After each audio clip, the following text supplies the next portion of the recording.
What we're going to do is try to make a thin wall. All right. So let's give Murray a big hand. Are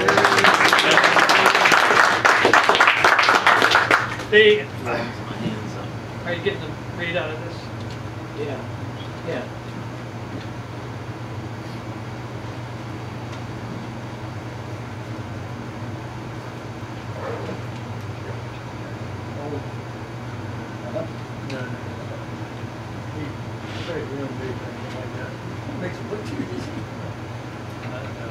I'm going to pass some of these around. Basically, this is a high-risk kind of turning. You can make lampshades very easily. You know what a lampshade is? That's one of these bowls that's got a hole in it that you can then put around a bulb and make into a lampshade, because you can go through the bottom of that. And I think some of you, a couple of years ago when I brought my big stack of my Tower of Learning, you saw that there were a lot of them that I went through. So some of these are just fun things I'm going to do. I try to do a thin wall as 3/16 or less. The best way to do that is with green wood. And you've probably seen it someplace in the magazine or a video where they've got a light, they're turning it and they've got a light shining out here and seeing through it. I've never done that. I just turn it and feel it. So I'm going to pass some of these around. This was just a fun one. It's not finished or anything. A real key to whether you can do this or not is if, like any bowl, if you've got the same thickness all the way through. And remember, doing green stuff again, the way to keep it from cracking is to make sure that it's even all the way through. The tough cut comes right here in this part here in that transition, and so you've got to do a little something with that. Here's one that I turned green, and you can see how fun it turned out to be. So I'm going to pass some of these around because, again, it's not just looking at things; it's feeling them that give you a sense of what some of this is about.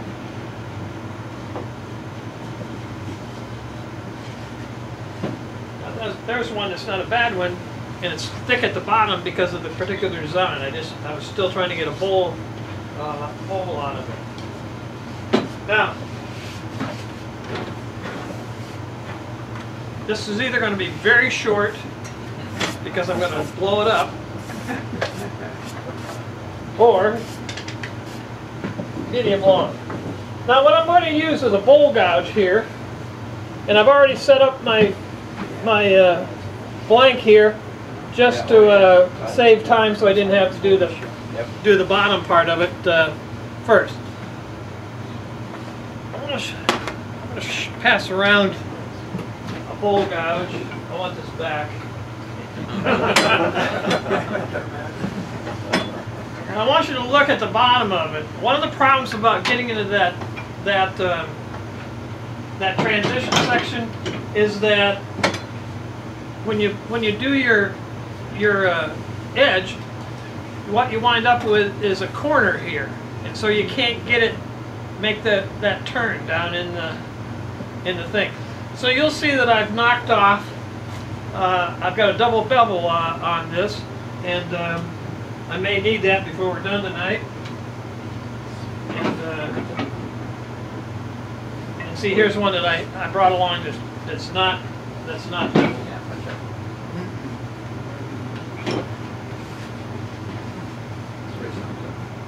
All right. So what we're going to do is, in order to do a thin wall, one of the things you have to do is you can't go backwards. That is, you've got to start at the beginning. So what I've got here is I want to do a 3/16 wall or less. Guess what? That's about 3/16. Okay? So that's what we're aiming for, that or less. So to get in here, we're going to have to bring our tool way out here like this and sort of run it in like this. I leave the center, when I'm doing this thin walls, I leave the center and take it down slowly so that it has some stability to it. Otherwise it'll flop a little, believe it or not, it'll flop a little bit if it gets moved. So let's crank this up.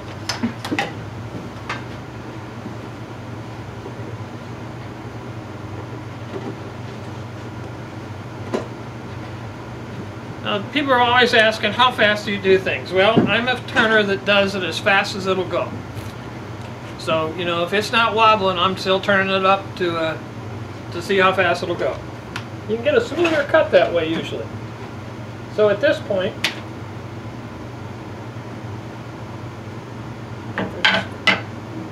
for somebody with a new lathe, the safest way to do this is always turn your speed down to nothing if it's got a variable speed, and then turn it on.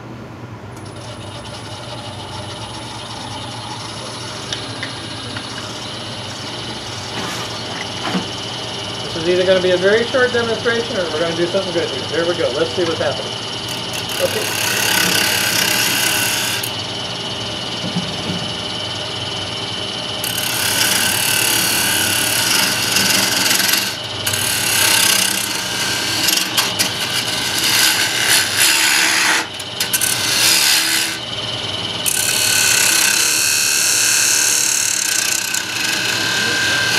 Is that showing up? Can you see what I'm doing?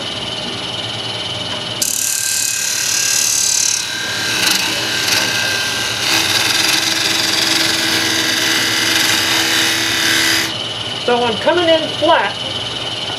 So this bevel is laying against my edge. And so I'm coming in flat.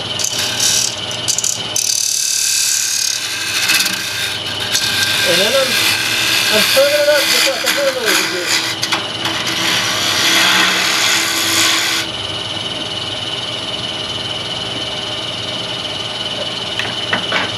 At this point, I would sand it. Some people think that you make your bowl and then go back and do it again. You got to do it like this. Sand it now.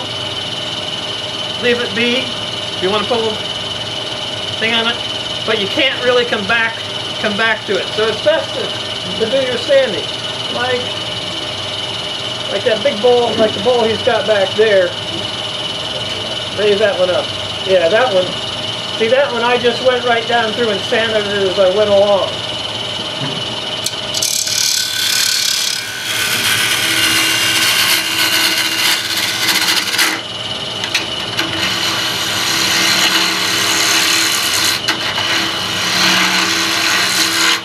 How many of you drill a hole in the middle of yours? Yeah. It's always a good way to do a hole because that gives you a center place to start. And also you can sort of tell where the bottom, when you get near the bottom of it.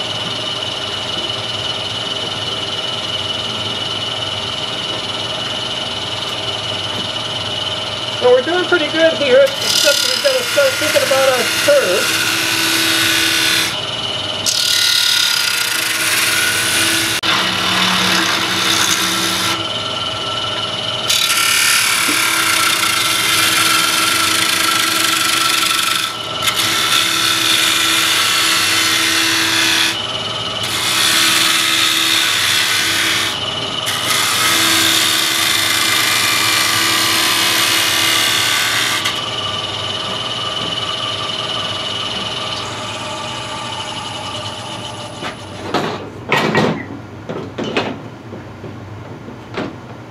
One of these is pretty handy. It'll gives us an idea about where we are. You take it, look like this, and then I can sort of measure up here. So I know that I'm 3/16 there, but I'm not there yet. I'm about 6/16, 3/8. Now, so we're getting into this curve here. Questions so far? Are you amazed? Me too. This is a piece of green wood. No, this is not green. Okay. This is not green. We're just, it's got some nice curls on it, Yeah, it doesn't it? does. Yeah. This is a piece of a piece of walnut that's probably 30 years old. I don't know, it came out of a big pile of stuff. But it's very dry. So now we're getting into this transition here, and so we're going to try to make that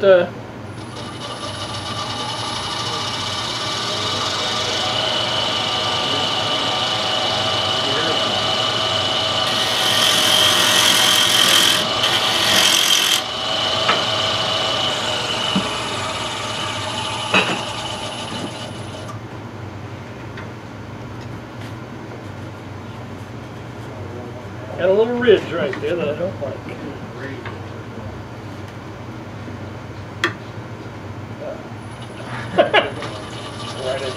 right over your head.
So now my hole's disappeared, so I know I'm getting pretty close to the bottom.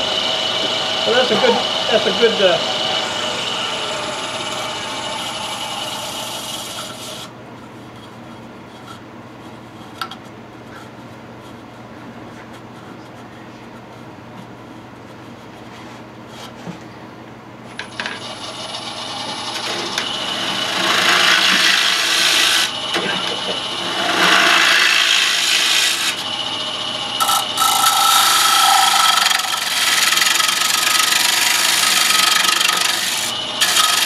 See what I was telling you about that bevel?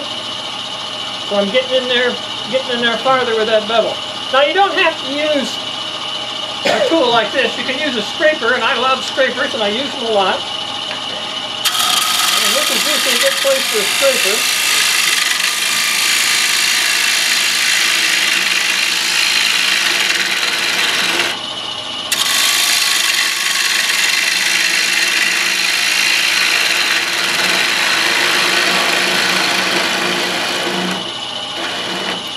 See what I'm doing? I'm running that bevel. Remember, rubbing the bevel. I'm rubbing that bevel right along the bottom.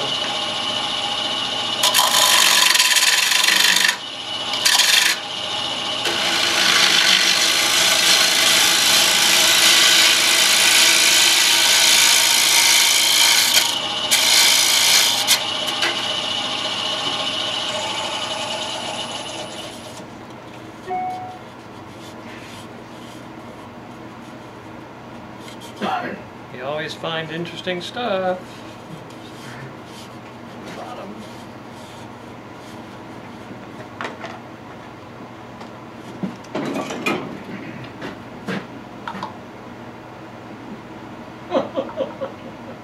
Oh my.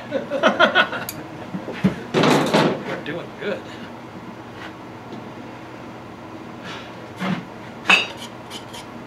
Now here's a good chance to use the scraper. I could keep gutsing it on this with the this, but I think I'm to the point where I need to. Yeah. Let's see what happens there. How many of you use scrapers? All right. Huh? I bet you everybody does. Yeah. You know, we were all told, 10 years ago, scrapers, nobody uses a scraper anymore. You know who was saying that? The guys that were making these things. All right, let's try here. Remember, when we're using a scraper, we need to be a little above center. Tilt down. Got a good burr.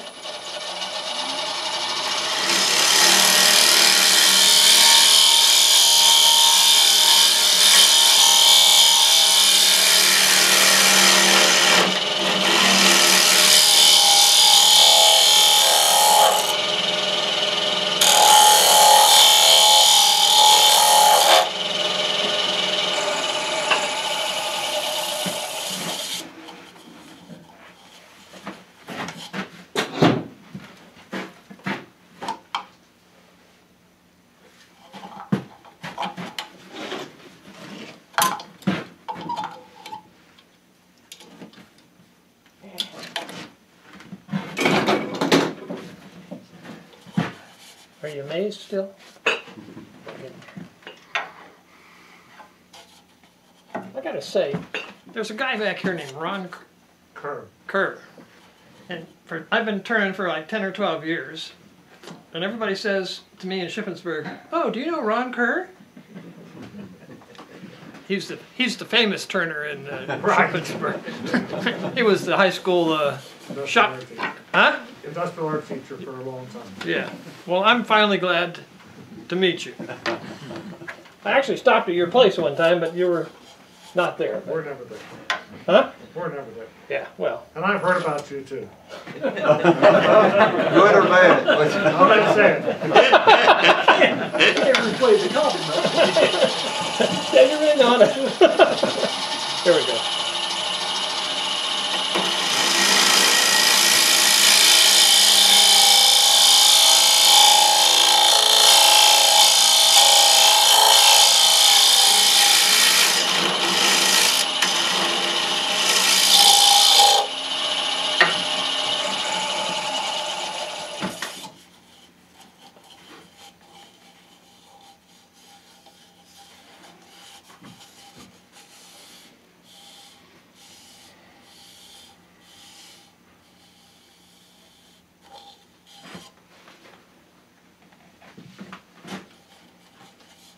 Well, the fact that this is a flat bottom bowl is a little bit of a problem. And I don't quite have it enough right there, but we're going to get it here.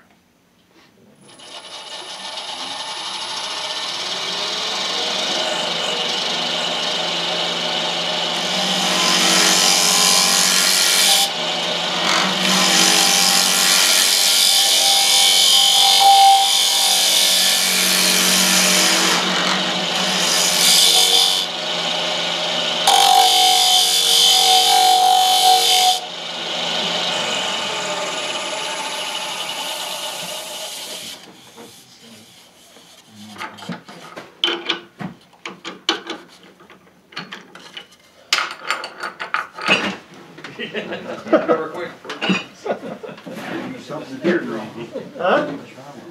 Yeah. It would have been smoother inside if I would have sanded as I went along, but putting the more dust in the air is not something we want to do. Well, since we did it once, let's do it again.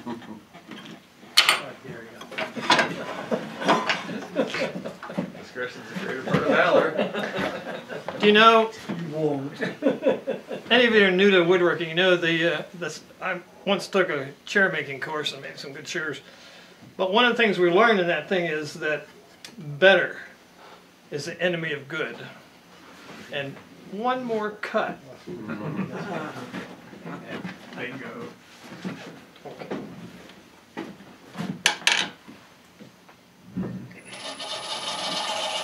I came up with this funny shape because as I was turning this to bring in today, it had a great big bad spot in it, so I had to keep turning it down so it we have a different design today.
Now, that's not quite as thin as I'd like it, but I'm not going to go back and do anything about it because that's where we get in trouble.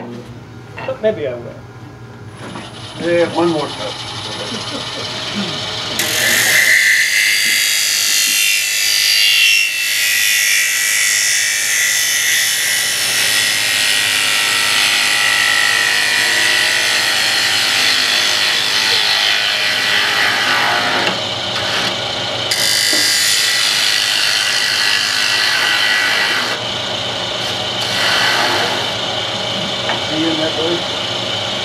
He wanted to do sand. He wanted to do sandpaper. I said, one more cut, go for it.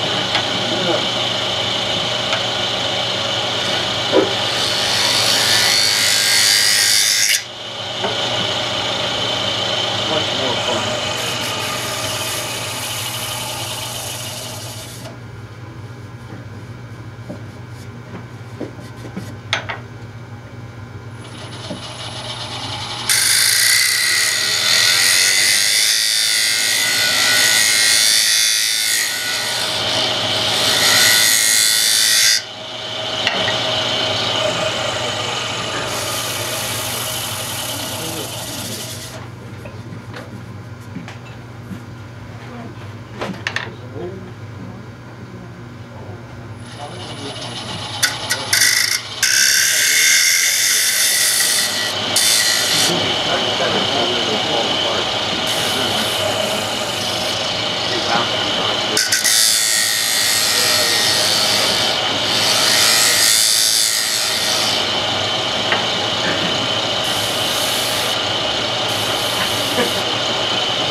Frequency.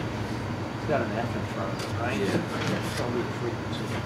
Well, They're giving the motor, because that's how the three-phase motor, that's how you change the speed, change the frequency.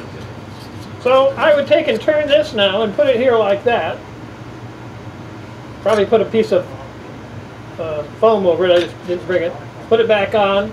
Bring my tailstock up and turn the bottom off, or just adjust whatever this is.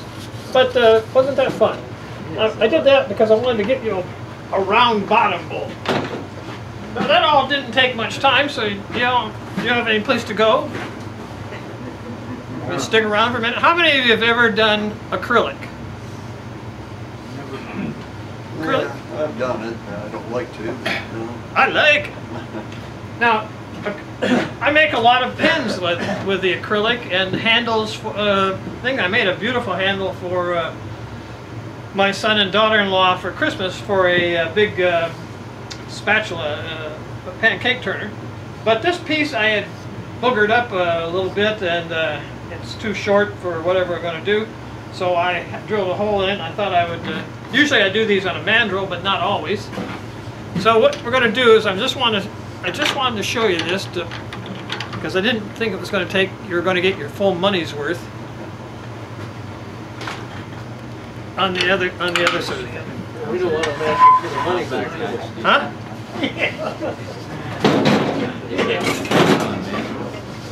Well, usually he does. He usually would drill it like you do like you would pen. Right. What's he doing now? Except when I do for handles, I just drill a hole in one end and do this. How's it attached now? Oh, I'm sorry.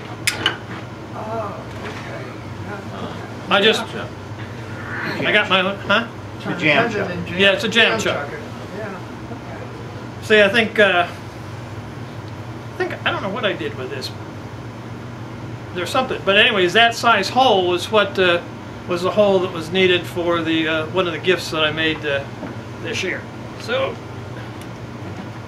I thought we just do this little bonus.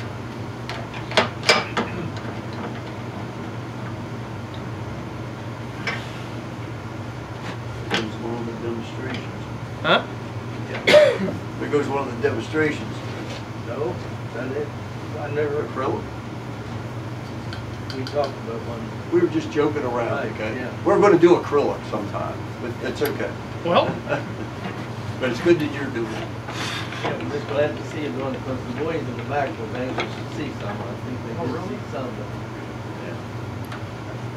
But now, actually, this is acrylic is just like doing anything else, and I usually start with a roughing gouge.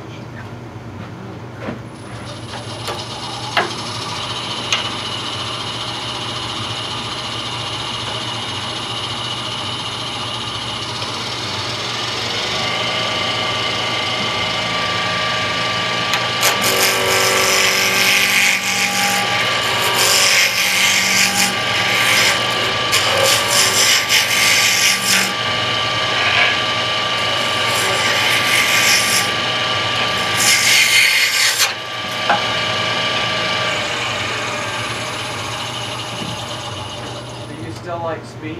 Huh? You still like speed for Trump? More power. Particularly for this. For this, I like speed. Now, some pieces of this turn bad. You know, it's poured stuff. And so there will be some faults in it, and it won't work right. So then I use. What I like to use on these are the easy tools.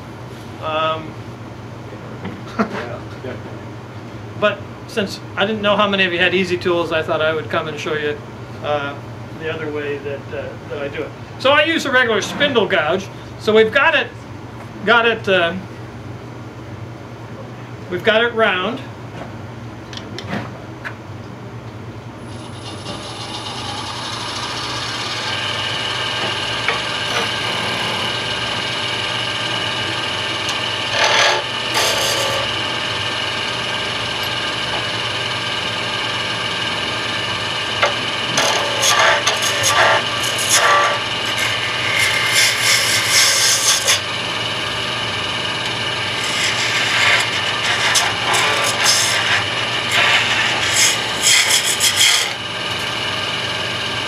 That's pretty smooth. And you can make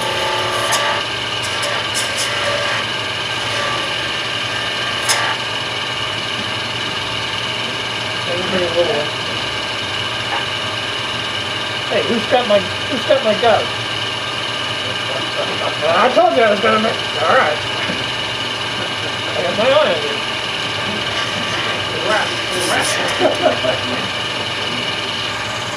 you limp out of here, Fred. Yeah, that's right. But you wind up with a lot of this stuff, and it's not. This is something that you can do in a basement or something. It's not real.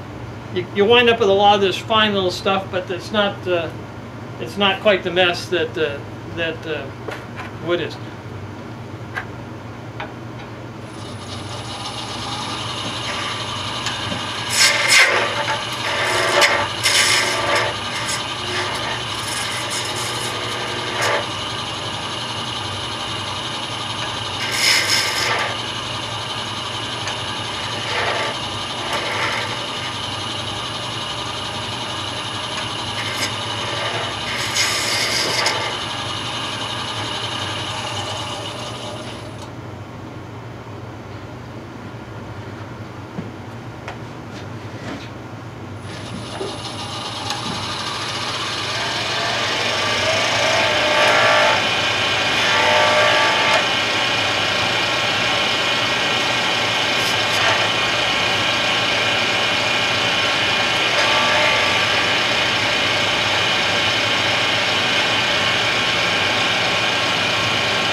Now that's pretty smooth. I got one lump in here that I would continue to take out.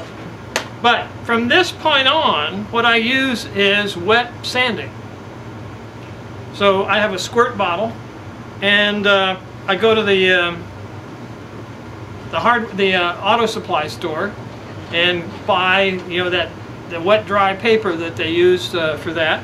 And this comes up to a clear, a really high class shine on it. And I've made some pens that I made some pretty good money on with doing these sorts of things. These blanks I think cost about $5 a piece, so it's not cheap, but it drills just like anything else. And I don't know what else to tell you, but it would take me another 10 minutes going through the grits and I'd probably take it up to 2,000 or 4,000. That and a beautiful shine. Put any kind of polish on it, or? Nope. That's the nice thing about it. Catch? So how do you drill it out and not chip the other end when you drill all the way through? John, you got to help me with the terminology. I start with a drill center, just like you do for your drilling metal. What do you call that, John? Center drill. A center drill. Yeah, it's a center drill. So I start out with a center drill, and then I go back in. You can either use a spur bit, but they sort of dull, and so I just use a regular round nose bit. Yes, sir. Yeah, I do a lot of things, and I found I spent the extra money, which was $100 for acrylic specialized drill bit, because I was getting a lot of blowout at the bottom when I, on the drill press. Get down near the bottom, and if you're going too fast, it starts to make like it heats up and it gets on your bit and it expands and blows. Huh. So for $100, you can get all the 6 different bits. Okay. Really well working. Well, I drill mine on the lathe, so I hold it here and have my Jacob's chuck, And so, you know, I'm doing it at a slow speed, backing off, and I can back off to do that. You got to be careful of heat. I think heat's one of the things that gets on it a little bit. Did you pass it around? But I threw it to you because you wanted to learn how to do it. But it makes a really beautiful sort of thing. If you go much bigger than the that size that I had here, which is what, about an inch, it gets those. If it's like 2 inches, those pieces get to be about $15, and I'm not willing to do that for most of the time. Do you have any questions from me on any of this stuff? Do you know how to do a thin bowl? One more cut. Give it back! Give it back! I noticed when you started, everything was set up and you already had your little lip on there. Yeah. So how did you get your start your lip? The same way. Parting forward. No. No, I just used I used that to do that. It looked like you already had a little lip when you started. It did. But I did it with that tool. Okay. I had to set these up because I hadn't done this a while, and so when but you saw I did the other one. I think I started the other one. Yeah, the other one you just cranked out. Now, when you were making those cuts, Maury, on your angle, and that, what portion of that were you using most? Oh, I'm using this. Yes. I'm rubbing this bevel. Okay. We're not using the side. You were using mostly the tip. See, I was running that tip. See, here's the edge, Yep. and I'm running that whole piece. You don't want to put the... Turn. You want to turn it. Okay. You want to put it in like this. You put it in like, run it in like that. Okay. But you go in with the nose first. Yep. And once you feel the cut, you turn into it. Okay. Well, I push straight into it. Yeah. Okay. Good question. I couldn't see, you know, That's once you were doing it. yeah. It I'm going just like that. Okay. And that's why I have to go way out here. I had to take the guard off because I couldn't get out there. So what's the project for next week, Mr. President? Next meeting. Next meeting. Oh, the next meeting is gonna be Thin wall nesting bowls. No, the project. Oh, everybody's gonna make one of these and bring it in next meeting. God, that's the thinnest one wins. That's the challenge. So that's why I'm waiting. You take pieces too? Pieces, you can get double size out there. Well, you still can use your You gotta bring them all in. you can still use to figure out whatever you use for whatever the bottom of the bowl is going to be. All right. Anything else? Well, that's it. All right. Well, Thank you. I